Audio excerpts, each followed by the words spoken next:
Bangladesh Myanmar সীমান্তে নাফ নদীর জলসীমা শাহপুরী দ্বীপের নাইক্ষ্যংদিয়া জলসীমা অংশে একের পর এক ট্রলারসহ জেলেদের ধরে নিয়ে যাচ্ছে মিয়ানমারের বিদ্রোহী গোষ্ঠী আরাকান আর্মি। টেকনাফ থেকে ট্রলার নিয়ে সাগরে যাওয়া কিংবা মাছ শিকার করে ট্রলার নিয়ে ফেরার সময় অস্ত্রের মুখে ধরে নিয়ে যাচ্ছে তারা। এ নিয়ে গেল ২২ দিনে মিয়ানমারের আরাকান আর্মি ধরে নিয়ে গেছে ৫১ জন জেলেকে, যাদের কোনো খবর পাচ্ছে না জেলে পরিবারগুলো। তাদের ফিরিয়ে না দেওয়ায় টেকনাফ উপকূল জুড়ে তৈরি হয়েছে আতঙ্ক।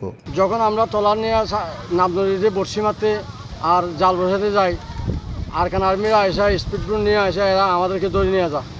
বাচ্চা নিলে বেশি কষ্ট পায় আর তো বুঝিয়ে বেশি আদের আর তো অনেক কিছু না, ধন সম্পত্তি নাই, অন্য পেশা নাই, তাহলে আর নিজে কুলি কাম করি নেবারির, কোনো লেবারি কাম করি নেবারির, তাহলে আর কি করি চলিও। ট্রলার মালিক সমিতির দাবি, সীমান্তের নিয়ন্ত্রণ নেওয়ার পর থেকে বেপরোয়া হয়ে উঠেছে আরাকান আর্মি। এতে মাছ ধরা হয়ে উঠেছে কঠিন।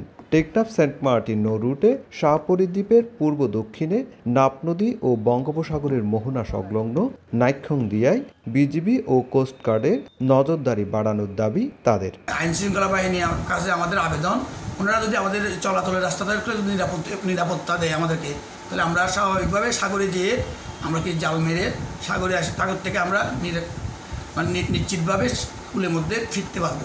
৪ দিনের মধ্যে ৪৬ জন জেলে বুসসহ ধরে নিয়ে গিয়ে এই ব্যাপারে আইন সরকারের সহযোগিতা কামনা করি। তবে বিজিবি বলছে, সীমান্ত এলাকা সংবেদনশীল হওয়ায় জেলেদের আরও বেশি সতর্ক হতে হবে। যেন কোনোভাবেই তারা মাছ ধরার সময় যেন সীমান্ত অতিক্রম না করে। সীমান্ত যদি অতিক্রম না করে, সেই ক্ষেত্রে আসলে মিয়ানমারের ওই পাশে কারোই কোনো ক্ষমতা নাই আমাদের জেলেদেরকে ধরে নিয়ে যাওয়ার জন্য। ২০২৪ সালের ডিসেম্বর থেকে চলতি আগস্ট পর্যন্ত নাফ নদী ও বঙ্গোপসাগর থেকে ২৫০ জন জেলেকে ধরে নিয়ে যায় আরাকান আর্মি। বিজিবির তৎপরতায় ১৮৯ জন জেলে এবং ২৭টি ট্রলার ও নৌকা ফিরিয়ে আনা হয়। সুজাউদ্দিন রুবেল, সময় সংবাদ, কক্সবাজার।